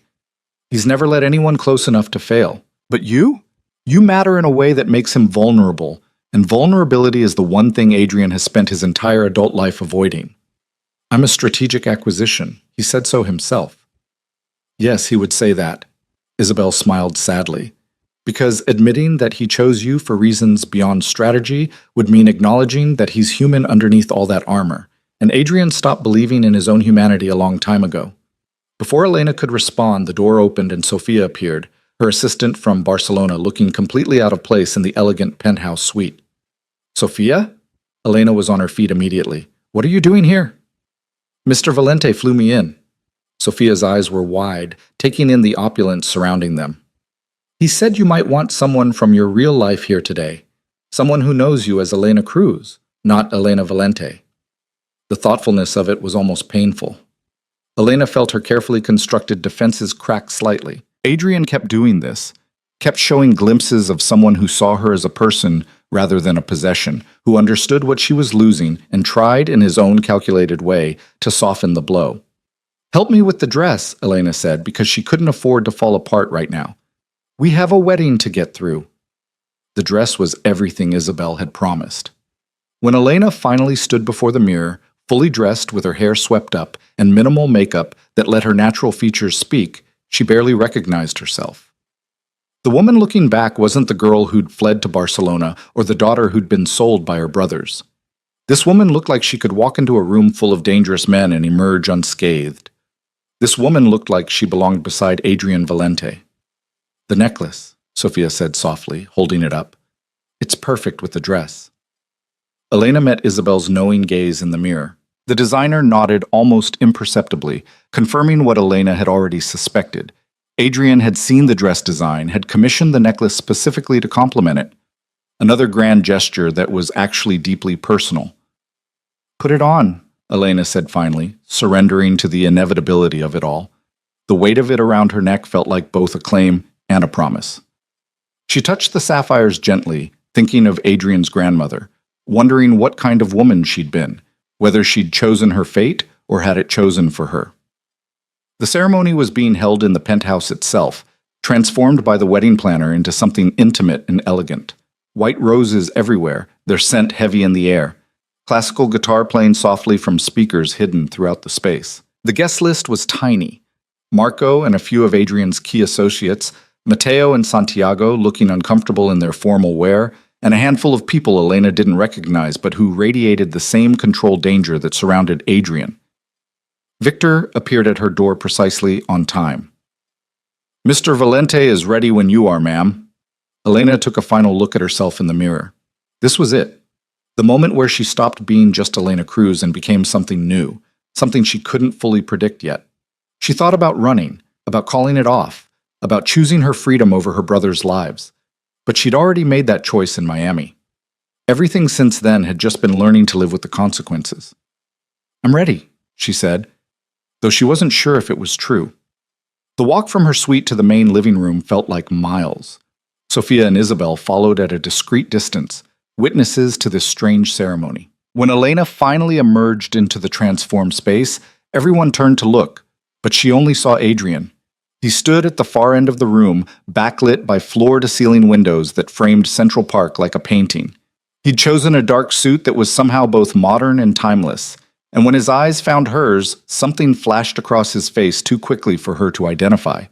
Appreciation, maybe, or satisfaction, or something more complicated that he immediately buried beneath his usual control. There was no aisle, no traditional processional. Elena simply walked toward him, each step feeling weighted with significance. Her brothers stood off to one side, and she couldn't even bring herself to look at them. This was their doing, their salvation purchased with her sacrifice. Adrian watched her approach with an intensity that made her acutely aware of every detail, the way the dress moved, the sound of her heels on hardwood, the sapphires cool against her skin. When she finally reached him, he extended his hand and she took it, feeling the warmth of his palm against hers. "You look extraordinary," he said quietly, for her ears only. Isabel outdid herself. "You've seen the design. Sketches don't do you justice." His thumb brushed across her knuckles, a gesture so subtle the others probably missed it. "Thank you for wearing the necklace." "It matches the dress. It would have been wasteful not to." Adrian's lips quirked in something that might have been a smile. "Ever practical, Elena. I appreciate that about you." The officiant stepped forward, a judge Adrian had known for years, someone who understood the nature of this union and asked no uncomfortable questions. He began the ceremony in English, the traditional words taking on new weight given the circumstances. When it switched to Spanish for Elena's benefit, she felt something in her chest tighten. This was real. This was actually happening. "Do you, Elena Maria Cruz, take this man to be your lawfully wedded husband, to have and to hold from this day forward, for better or worse, for richer or poorer, in sickness and in health, until death do you part?" Elena met Adrian's eyes, seeing her own complicated truth reflected there. He knew she didn't want this. He knew she was here under duress. But he was offering her something anyway: protection, resources, a kind of partnership even if it wasn't the kind she would have chosen. "I do," she said clearly, and felt the words seal her fate. Adrian's vows came in English, his voice steady and sure. When he spoke the words, they sounded less like promises and more like declarations. Statements of intention from a man who always followed through on what he committed to, regardless of the cost. The rings were simple platinum bands, elegant without being ostentatious. When Adrian slid one onto her finger, his touch was surprisingly gentle, at odds with the violence she knew those hands were capable of. "I now pronounce you husband and wife." The judge's voice seemed to come from very far away. "You may kiss the bride." Adrian's hand came up to cup her face, tilting it toward him. His eyes asked a question, seeking permission even in this moment, where technically none was required. Elena gave the barest nod, and he leaned in slowly, giving her time to pull away if she wanted to. The kiss was soft, almost chaste, nothing like what she'd expected. His lips were warm against hers, the contact lasting only seconds before he pulled back. But in that brief moment, Elena felt something shift between them. An acknowledgement that they were bound now, legally and socially, for better or worse. The small gathering applauded politely. Champagne appeared. Toasts were made. Marco spoke about strength and unity with the knowing tone of someone who understood exactly what kind of marriage this was. Mateo tried to say something about family, but Elena turned away before he could finish, unable to stomach her brother's hypocrisy. "We should eat," Adrian said quietly, his hand at the small of her back, guiding her toward a table that had been set for an intimate dinner. You need to keep your strength up. The meal was exquisite, course after course of food Elena barely tasted.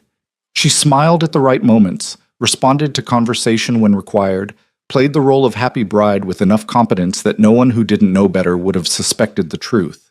But underneath the performance, she felt numb, disconnected from her own body, as if watching events unfold from a great distance. Adrian's associates left first, offering congratulations that felt more like acknowledgments of a successful business merger. Then the others filtered out until only Sophia and Isabel remained, both women clearly reluctant to leave Elena alone with her new husband. "I'll be fine," Elena assured them, though she wasn't certain it was true. "Thank you both for being here. It meant more than you know." After they left, the silence in the penthouse felt oppressive. Adrian had disappeared into his study to take a phone call, leaving Elena alone with the remnants of the ceremony: wilting roses, empty champagne glasses, the detritus of a celebration that had felt more like a funeral. She found herself in the library again, drawn to the familiar comfort of books. Still wearing her wedding dress, she pulled out the Caravaggio volume and tried to lose herself in Adrian's margin notes, anything to avoid thinking about what happened next. "You should change," Adrian said from the doorway. "That dress is too beautiful to risk damaging." Elena looked up, finding him leaning against the frame, his jacket and tie discarded, shirt unbuttoned at the collar. He looked tired in a way she hadn't seen before, the careful control slipping enough to show the human beneath. "What happens now?" she asked. "Now we live with our choices." Adrian moved into the room, pouring 2 glasses of whiskey from the bar cart. "The marriage is legal. Your brothers are safe. Your gallery will receive its funding tomorrow, and you have a decision to make." "What decision?" He handed her a glass. "Whether you spend the rest of your life hating me for this, or whether you find a way to make peace with reality and build something worth having from the wreckage." "I can't make that choice for you, Elena. I can only tell you what I hope for." "And what do you hope for?" Adrian took a long drink before answering. "I hope that someday you'll look at me and see a partner instead of a captor. I hope that the intelligence and fire I saw in your photographs translates into someone who challenges me, who makes me better than I would be alone. I hope that we find a way to exist together that doesn't destroy us both." "That's a lot of hope for someone who claims to be practical about everything." "Yes." He smiled without humor. "Which tells you how much I've already invested in this working. I don't hope for things, Elena. I plan, I calculate, I execute. But you? You make me hope, and I'm not sure if that's dangerous or the only thing that might save us both." Elena set her glass down carefully, processing his words. "You're afraid." "Terrified." Adrian's admission was so quiet she almost missed it. "Of failing you. Of becoming my father. Of building an empire but losing my humanity in the process. You represent the possibility of something different, something that isn't just power and violence and endless strategic maneuvering. But I don't know how to be what you need, Elena. I only know how to be what I am." The vulnerability was stunning, completely at odds with the man who'd threatened to kill Diego Mendez 2 days ago. Elena found herself moving toward him without conscious decision, drawn by the rare glimpse of genuine emotion beneath his careful facade. "Then don't try to be what I need," she said. "Just be honest with me. Always, no matter how ugly the truth is. That's the only thing I require. That you never lie to me, never pretend this is something it's not." Adrian reached out slowly, giving her time to pull away, and drew her closer until they were standing inches apart. "I can promise you that. Truth. Always. Even when it costs me. And I'll promise you the same." Elena looked up at him, seeing him clearly for perhaps the first time. Not a monster, not a savior, just a man trying to survive in a world that rewarded ruthlessness and punished weakness. "I'll never pretend to feel something I don't, but I'll stand beside you when you need it. I'll play my role. And maybe if we're both very lucky, we'll find a way to make this bearable." "Bearable," Adrian repeated the word as if tasting it. "That's actually more than I expected. More than I deserve, probably." His hand came up to cup her face, thumb tracing along her cheekbone. Elena should have pulled away, should have maintained the boundaries she'd insisted on. But something had shifted during the ceremony, during this conversation. The lines were blurring between what was forced and what was chosen, between resentment and reluctant understanding. "Adrian," she said softly, a warning and a question both. "Tell me to stop, and I will." His forehead rested against hers, their breath mingling in the small space between them. Tell me this crosses a line, and I'll never cross it again. Elena closed her eyes, feeling the warmth of him, the solid reality of the man she'd just married. She should say no, should maintain distance and protect herself from the complications that intimacy would create, but she was so tired of fighting, so tired of pretending she could will herself back to a freedom that had never really existed. Don't stop, she whispered, and felt him exhale shakily. The kiss was nothing like the chaste contact during the ceremony. This was heat and need and a desperate kind of honesty that words couldn't capture. Adrian kissed her like he was drowning, and she was air, his hands moving to her waist, pulling her closer until there was no space left between them. Elena responded with equal intensity, surprised by her own desire. This wasn't love. They both knew better than that. But it was real, this connection forged from impossible circumstances and unexpected understanding. Her hands found their way into his hair, and she heard him make a low sound of approval. When they finally broke apart, both breathing hard, Adrian's careful control was completely shattered. He looked young suddenly, vulnerable in a way that made Elena's chest ache. I need you to understand something, he said roughly. This changes nothing legally. The prenup stands. Your independence remains yours. But it changes everything else, and we both know it. I know. Elena's hands were still tangled in his shirt, unwilling to let go. I'm choosing this, Adrian. Not because you forced me, not because I have no other options, but because I'd rather face this new reality with you than against you. Something fierce and possessive flashed in his eyes. Then choose me again. Choose to stay tonight instead of retreating to your suite. Choose to let this be real, just for a few hours before the world intrudes again. Elena knew she was standing at a precipice. Whatever happened next would fundamentally alter the dynamic between them, would blur lines that could never be redrawn. But she'd spent so long running from difficult truths, so long pretending she could exist outside the reality of who she was. Maybe it was time to stop running. Yes, she said simply. Adrian kissed her again, slower this time, savoring rather than claiming. When he finally pulled back, he took her hand and led her through the penthouse toward his suite. Not hers, she noticed, making this an active choice rather than a passive surrender. His bedroom was surprisingly austere, given the opulence of the rest of the space. Clean lines, minimal decoration, the kind of space that suggested someone who slept but didn't live there. The bed dominated the room, and Elena felt a flutter of nervousness despite her decision. We don't have to do anything you're not ready for, Adrian said, reading her hesitation. We can just sleep. I just want you close. The admission was so unexpectedly sweet that Elena felt her defenses crumble completely. She turned to him, reaching for the buttons of his shirt with hands that trembled slightly. Help me with the dress, she said.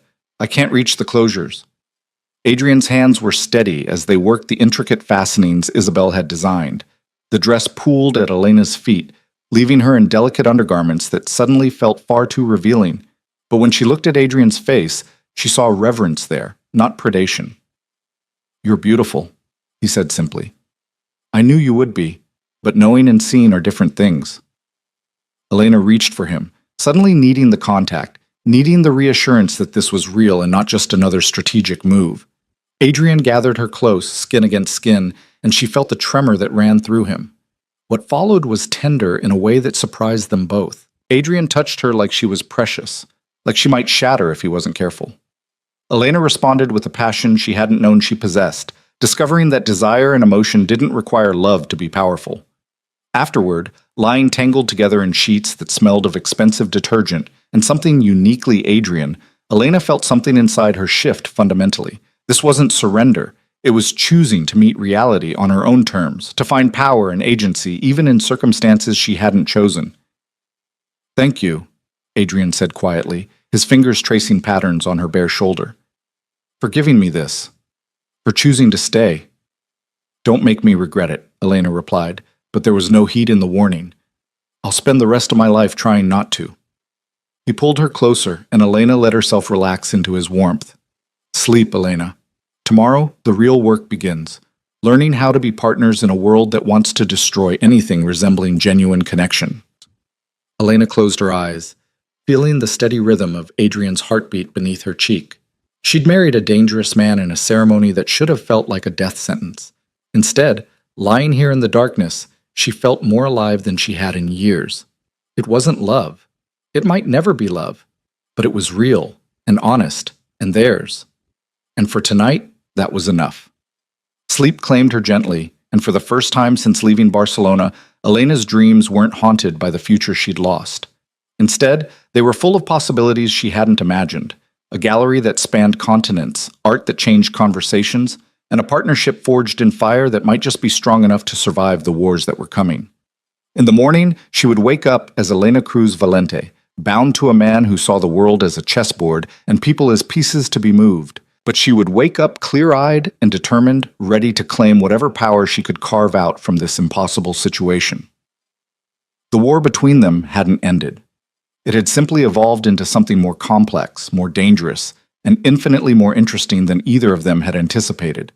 And somewhere in the city below, Rafael Mendez was planning his revenge, unaware that the woman he'd lost had just become the most dangerous piece on Adrian Valente's board.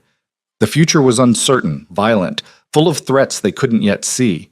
But facing it together, Elena thought as sleep pulled her under, might just be survivable after all. Elena woke to sunlight streaming through unfamiliar windows and the realization that everything had changed. Adrian's arm was still draped across her waist, his breathing deep and even in sleep. In the harsh light of morning, the intimacy of the night before felt both more real and more terrifying. She'd crossed a line she couldn't uncross, had chosen connection over resistance in a way that complicated everything. She tried to slip out of bed without waking him, but his grip tightened immediately, pulling her back against his chest. "Running already?" His voice was rough with sleep, but there was amusement in it. "I need to think. Think here." Adrian's lips brushed against her shoulder, a gesture of affection that felt dangerously natural. "We have approximately 2 hours before Marco arrives with the security briefing. Spend them with me." Elena turned in his arms, studying his face in the morning light. Without the armor of his usual control, Adrian looked younger, almost vulnerable. "What are we doing, Adrian, really?" "Surviving." His hand came up to cup her face. "Building something that might actually matter." "I don't have better answers than that, Elena. I've never done this before. Let someone close enough to hurt me." "I could hurt you?" Devastatingly. Adrian's eyes were serious. "You're the only person in the world who could completely destroy me, and you don't even realize it yet. That's terrifying and exhilarating in equal measure." Before Elena could respond, his phone erupted with urgent buzzing. Adrian's expression shifted immediately, the vulnerable man disappearing beneath the cold strategist she'd first met. "What?" He answered with clipped authority, already sitting up. Elena watched his face darken as he listened. "When? How many?" "No, lock down everything. I'm on my way." He was out of bed before the call ended, moving with lethal efficiency as he dressed. "Elena, I need you to stay in the penthouse. Don't leave for any reason. Victor will be outside the door." "What's happened?" Adrian paused, and she saw him calculating how much to tell her. "Rafael Mendez made his move. There was an attack on one of my warehouses last night. 3 of my people are dead, another 5 injured. This is war now, and you're the most valuable target he has." Fear crystallized in Elena's chest. "He'll come for me." "Yes, which is why you stay here, where I can protect you." Adrian was already moving toward the door. "I need to handle this. Need to send a message that this aggression won't be tolerated. But Elena, I need you to trust me. Can you do that?" She thought about lying, about maintaining emotional distance, but they'd promised each other honesty. "I don't know, but I'll try." Adrian crossed back to her, kissing her hard and fast. "That's good enough. Stay safe. I'll be back as soon as I can." Then he was gone, and Elena was alone with the consequences of everything that had happened in the past week. She'd gone from free woman to forced bride to willing partner in less time than it took most people to plan a vacation. And now people were dying because of the choice Adrian had made to take her, because Rafael Mendez's pride demanded blood payment. The morning crawled by. Elena tried to distract herself with work, calling Sofia to discuss the gallery's progress, reviewing budgets and exhibition plans. But her mind kept returning to Adrian, to the warehouse attack, to the reality that her husband, that word still felt strange, was out there doing things she could barely imagine. Marco arrived around noon, his expression grim. "Mrs. Valente, I need to brief you on security protocols." "It's Cruz Valente," Elena corrected automatically. "And what kind of protocols?" "The kind that keep you alive if Mendez escalates." Marco spread a series of photographs across the dining table. Blueprints of the penthouse, escape routes, safe rooms Elena hadn't known existed. "Adrian wanted you to understand the reality of the situation. This building has multiple security layers, but nothing is impenetrable. If they come for you, you need to know what to do." Elena studied the plans, her business training helping her understand the strategic thinking behind each element. "You're saying it's not if, but when." "I'm saying Raphael is desperate, and desperate men make mistakes. But they also take risks that rational people wouldn't. Adrian humiliated him, took you, destroyed his family's credibility. That's a debt that demands payment." Marco's tone was matter of fact, as if discussing grocery lists rather than potential assassination attempts. "Adrian is handling the offensive response. My job is to ensure you survive long enough for that response to work." How comforting. But Elena forced herself to focus, to absorb the information Marco was providing. Panic wouldn't help. Strategy would. They spent 2 hours going over scenarios, practicing routes, identifying what to do if various alarms triggered. By the time Marco left, Elena felt simultaneously more prepared and more terrified than before. Adrian didn't return until well after dark. When he finally walked through the door, Elena saw blood on his shirt cuff and something dangerous still lingering in his eyes. "Are you hurt?" She was on her feet immediately, moving toward him. "Not my blood." Adrian's voice was flat, empty in a way that suggested he'd done things he didn't want to discuss. "It's handled. Raphael knows the price of attacking what's mine." Elena reached for his hand, feeling the tension vibrating through him. "What did you do?" "What was necessary." He met her eyes, and she saw the weight of it there, the violence, the choices, the parts of himself he'd warned her about. "I destroyed one of his primary revenue sources. Sent a clear message that every attack on my interests will be met with disproportionate response. It's the only language his family understands." "Will it stop him?" "No." Adrian pulled away, moving to pour himself a drink with hands that trembled slightly. "It will make him more careful, more strategic. But Raphael won't stop until one of us is dead. His pride won't allow it. So I need to make sure I'm the one still standing when this ends." Elena watched him down the whiskey in one swallow, saw the man beneath the monster struggling with what he'd had to do. "Come here," she said softly. Adrian looked at her, surprise flickering across his face. "Elena, I know what you did. I know what you are." She extended her hand. "Come here anyway." He moved toward her like a man in a dream, letting her pull him close. Elena wrapped her arms around him, feeling the tension slowly drain from his shoulders as he buried his face in her hair. "I don't deserve this," he said quietly. "Don't deserve you seeing the worst of what I am and still offering comfort." "Maybe not." Elena's honesty was gentle. "But we're bound together now. Your wars are my wars. Your enemies want me dead just for existing in your orbit. So I'd rather face all of it with you than pretend I can remain separate from the reality of what this marriage means." Adrian pulled back enough to look at her, something like wonder in his expression. "You're extraordinary. You know that?" "I'm terrified and trying not to show it." "That's what makes you extraordinary." He kissed her forehead, a gesture of tenderness that felt at odds with the blood on his cuff. "Most people would have shattered by now. But you're getting stronger, adapting, becoming exactly the partner I hoped you could be." The days that followed fell into an uneasy rhythm. Adrian left early each morning to manage his empire and the escalating conflict with the Mendez family. Elena worked on her gallery remotely, slowly building something that felt like purpose amid the chaos. And at night, they came together in Adrian's bed, finding solace and connection in the darkness. But the violence was escalating. Another attack, this time on one of Adrian's legitimate shipping operations. A car bomb that killed 2 of Marco's security team. Each incident pushed Adrian further into the cold, calculating persona that Elena was learning to recognize as his war face. 3 weeks after the wedding, Elena woke alone to the sound of breaking glass. Her training with Marco kicked in immediately. She rolled out of bed, grabbed the phone from the nightstand, and hit the panic button as she ran for the safe room Adrian had shown her. The penthouse erupted with alarms. Elena heard shouts, gunfire, the distinctive crack of someone breaching the front door. Her heart hammered as she sealed herself in the reinforced room, watching security camera feeds that showed masked men moving through the space with military precision. They were looking for her. Elena watched them search, methodical and thorough, and understood with crystal clarity that Raphael had finally made his most aggressive move. The safe room was designed to hold for hours, but eventually they would find her. Eventually she would have to face whatever they had planned. Her phone buzzed. Adrian. Are you secure? His voice was tight with barely controlled rage. Safe room. There are at least 6 of them. Victor and his team are 3 minutes out. Marco is with me. We're 5 minutes behind them. Elena, listen to me carefully. No matter what happens, you stay in that room until you hear my voice. Do you understand? My voice. No one else's.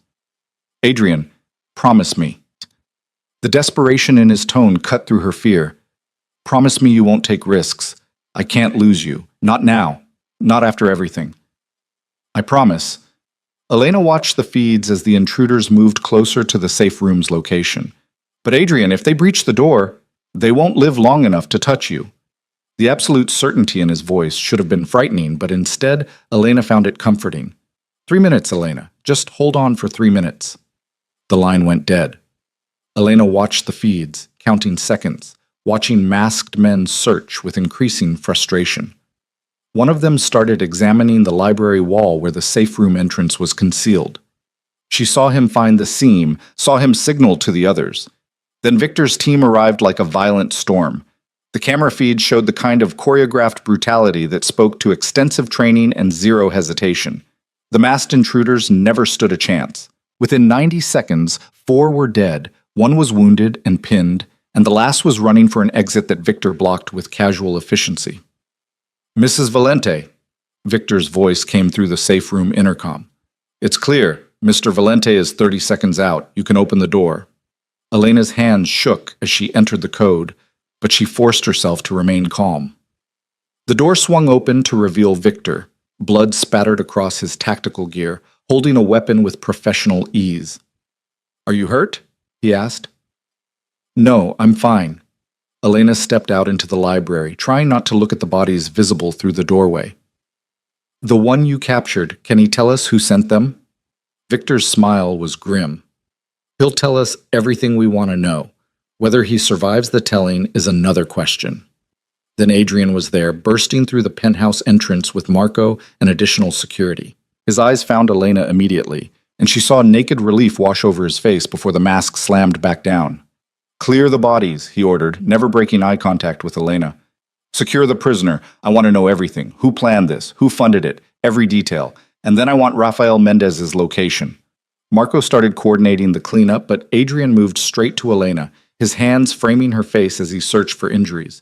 You're sure you're not hurt? I'm fine. Scared, but fine. Elena covered his hands with hers. Your safe room worked exactly as designed. They found you anyway, got within feet of you. Adrian's voice was rough, thick with emotion.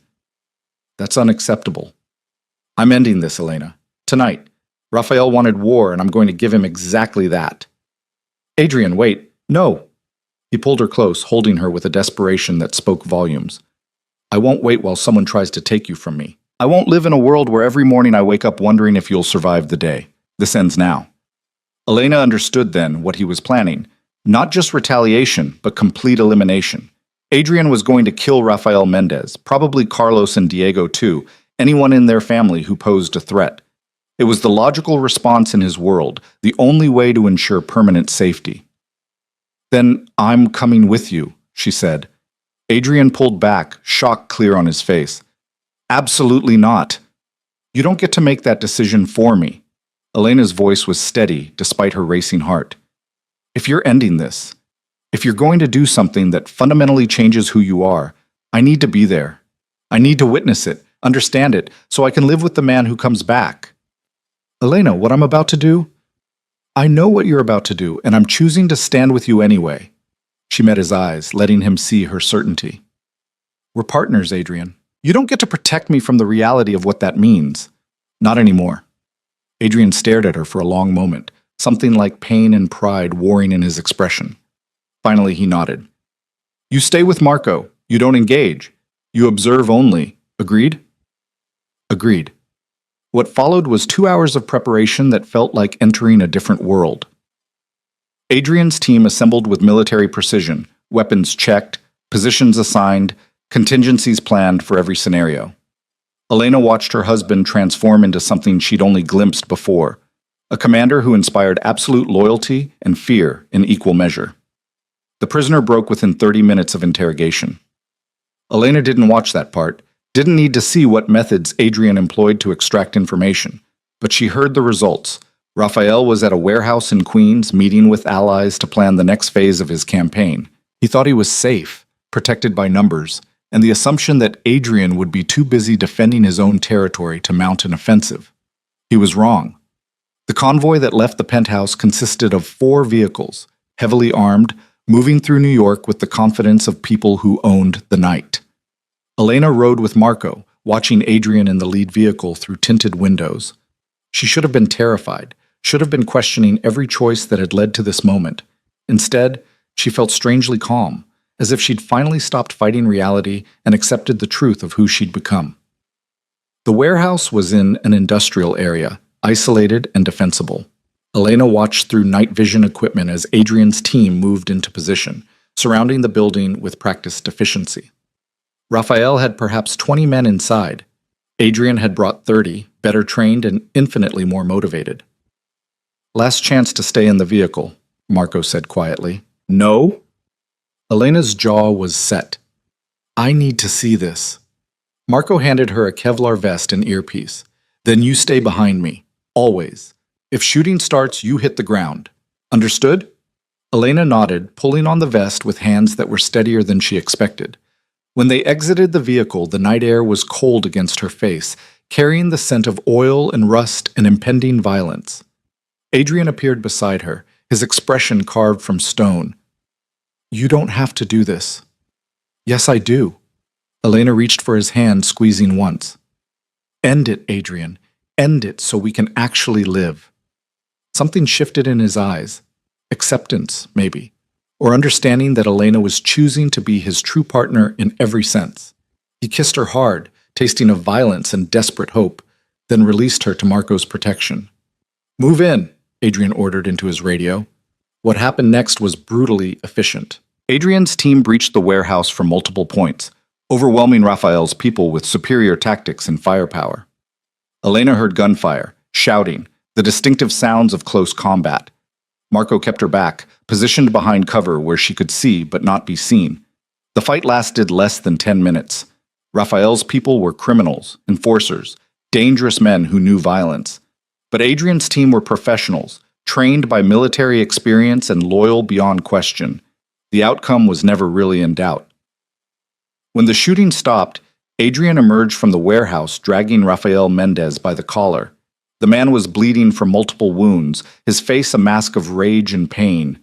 Behind him, Victor and the others brought out the survivors, Carlos, Diego, and a handful of others who'd surrendered rather than die. Elena, Adrian's voice was cold, commanding.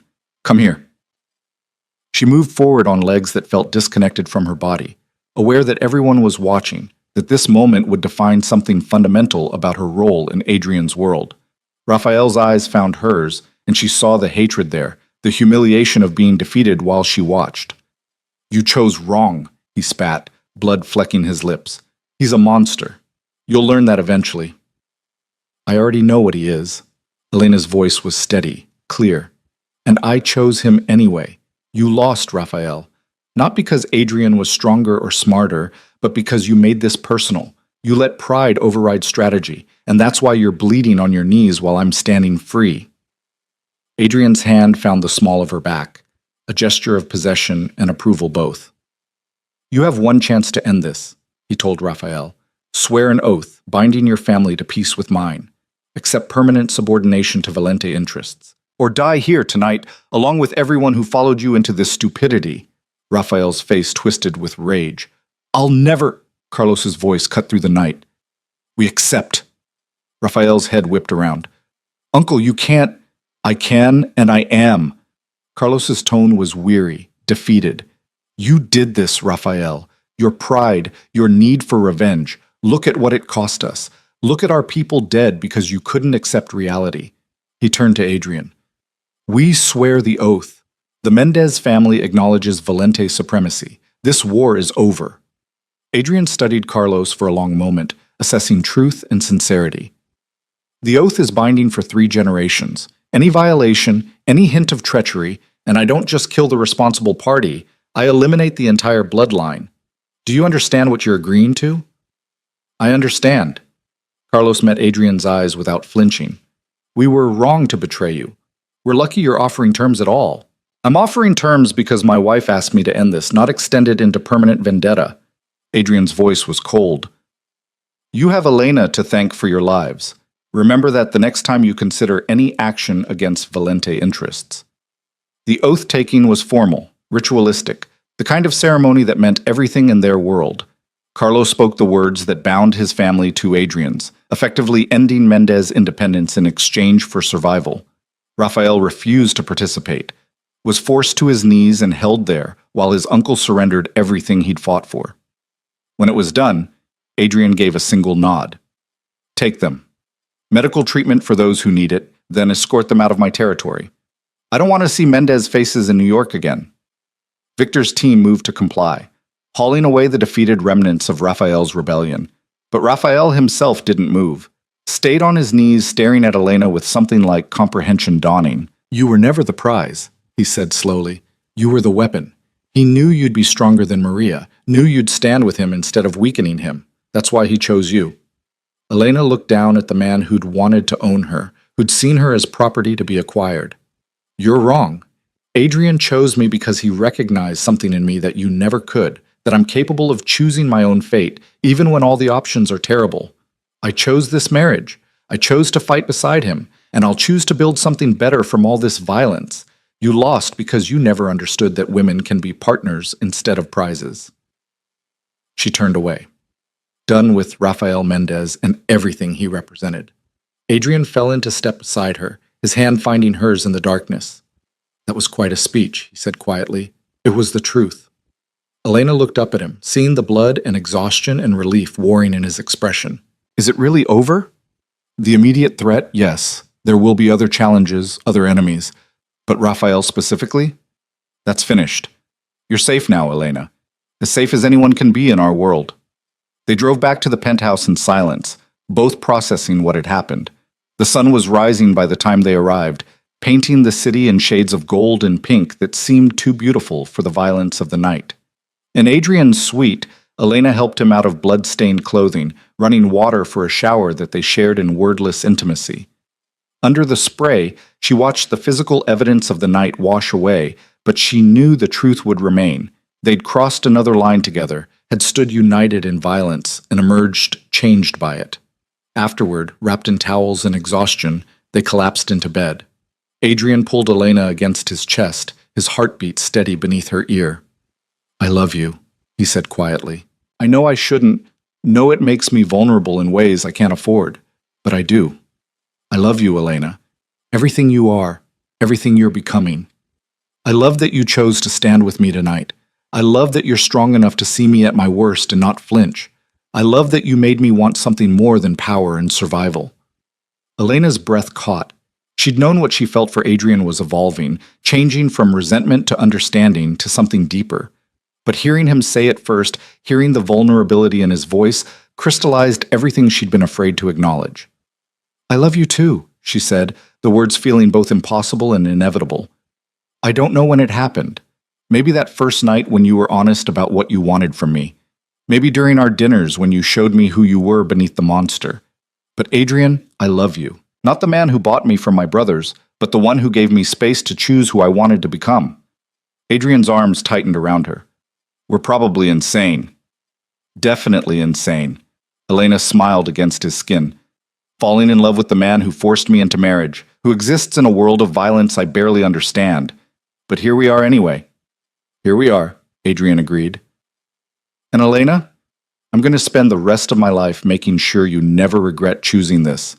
Choosing me. I know. She tilted her head up to kiss him, soft and sweet and full of promise. Because I'm going to do the same for you. They fell asleep as the city woke around them. Two people who'd found something improbable and precious in the wreckage of impossible circumstances. The future was still uncertain, still full of threats they couldn't predict. But they would face it together, partners in truth now, bound by choice as much as obligation. The gallery in Barcelona would become the first of many, Elena's vision expanding with Adrian's resources behind it. She would become a force in the art world, respected for her eye and her integrity, known as much for her own accomplishments as for being Adrian Valente's wife. Adrian would continue building his empire, but with Elena beside him, he would remember what he was building it for, not just power for its own sake, but the possibility of something better, something that honored the human beneath the monster. Their marriage would never be conventional. There would be challenges, conflicts, moments when the darkness of Adrian's world threatened to consume them both. But they had chosen each other with clear eyes and honest hearts, and that choice would sustain them through everything that followed. 5 years later, Elena would stand in a New York gallery she owned outright, watching Adrian move through a crowd of collectors and artists with the same lethal grace he'd always possessed. But when his eyes found hers across the room, they would soften in a way that only she ever saw. And she would remember that night in the warehouse, the moment she'd chosen to stand beside him, not because she had to, but because she wanted to. Love hadn't saved them. They'd saved themselves together by refusing to let circumstance define who they could become to each other. In a world built on violence and strategy, they'd carved out something genuine, something that grew stronger with each choice they made to honor the partnership they'd forged. The pact written in blood had become something more, a covenant of choice, of mutual respect, of two people who'd looked at their worst options and decided to build their best life from them. And in the end, that was worth more than any freedom Elena had imagined in Barcelona, more than any empire Adrian had built on his own. They had each other. They had truth. And they had a future they were writing together, one imperfect, beautiful, violent, tender day at a time. The story could have ended in tragedy, two people destroyed by circumstances beyond their control. Instead, it ended in transformation. The woman who'd been sold becoming the partner who chose to stay. The monster who'd claimed her learning to become the man who earned her love. In Adrian's world, that was as close to a happy ending as anyone could hope for. And for Elena and Adrian both, it was more than enough.